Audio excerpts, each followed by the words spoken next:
মহাভারতে অর্জুনকে নিজের বন্ধুর স্থান দিয়েছিলেন শ্রীকৃষ্ণ।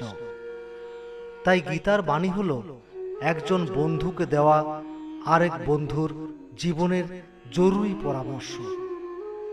গীতা তাই নিছক কোনো ধর্মগ্রন্থ নয়, গীতা আমাদের চলার পথের পাথেয়, যা জীবনের সব দুঃখে কষ্টে সমস্যায় আমাদের সঠিক পথ দেখায়। জীবনে কোন পরিস্থিতিতে কি করা উচিত এবং কি করা উচিত নয়, সেই বিষয়টিও বন্ধুর মতো সহজ করে বোঝানো আছে গীতায়। মহাভারতে কুরুক্ষেত্রের যুদ্ধ শুরুর ঠিক আগে অস্ত্র ত্যাগ করে যুদ্ধ করতে অস্বীকার করেন তৃতীয় পাণ্ডব অর্জুন। নিজের আপনজনদের উপর তিনি কি করে অস্ত্র চালাবেন, সেই প্রশ্ন তোলেন।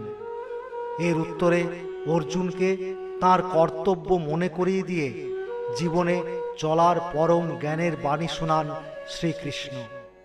গীতা আমাদের ধর্ম, কর্ম ও প্রেমের পাঠ দেয়। এত হাজার হাজার বছর পরেও গীতার বাণী আজও আমাদের জীবনে একই রকম উপযোগী হয়ে আছে।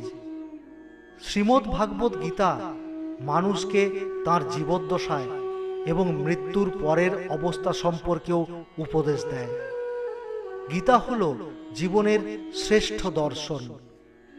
গীতার বাণী সঠিকভাবে অনুসরণ করে উন্নতির চরম শিখরে পৌঁছানো যায়।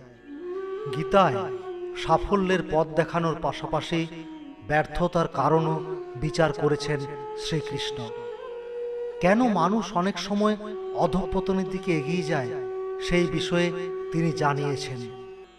তাই আজকে আমরা শ্রীকৃষ্ণের মুখনিসৃত কয়েকটি বাণী নিয়ে তোমাদের সামনে আলোচনা করব। শ্রীকৃষ্ণ বলেছেন, মানুষের অধঃপতন তখনই শুরু হয় যখন তিনি নিজের পরিবারকে উপেক্ষা করে অপরিচিত বা স্বল্প পরিচিত কারোর পরামর্শ গ্রহণ করেন। গীতায় বলা হয়েছে যে কাউকে প্রতারণা করলে তার ফল আপনাকে পেতেই হবে।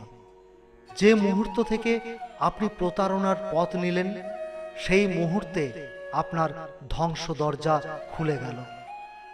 আপনি যত কুশলী খেলোয়াড়ই হন না কেন, প্রতারণার আশ্রয় নিলে তার ফল ভালো হয় না। নিজের কর্মফলের হাত থেকে কেউ পার পায় না, এ কথা বলেছেন শ্রীকৃষ্ণ। যে কাজ আপনি করবেন তার ফল আপনাকে ভোগ করতেই হবে। যে যেমন কাজ করবে সে তেমন ফল পাবে। নিজের কাজের পথে কারো সাহায্য বা সমর্থন না পেলে ভেঙে পড়বেন না। এই বিষয়ে গীতায় শ্রীকৃষ্ণ বলেছেন, আপনাকে কেউ সমর্থন করুক বা না করুক, আপনি যদি নিজের জায়গায় ঠিক থাকেন তাহলে ঈশ্বরের সমর্থন আপনি অবশ্যই পাবেন।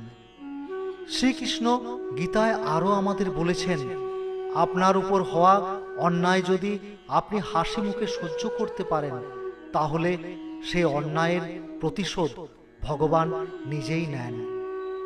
গীতায় শ্রীকৃষ্ণ বলেছেন যে কোনো মানুষের কখনোই উদ্ধত হওয়া উচিত নয়। অহংকারী মানুষের পতনের কারণ।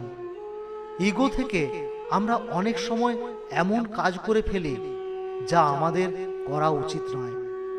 তাই অহংকার অবশ্যই পরিত্যাগ করে আমাদের জীবনের পথে চলা উচিত।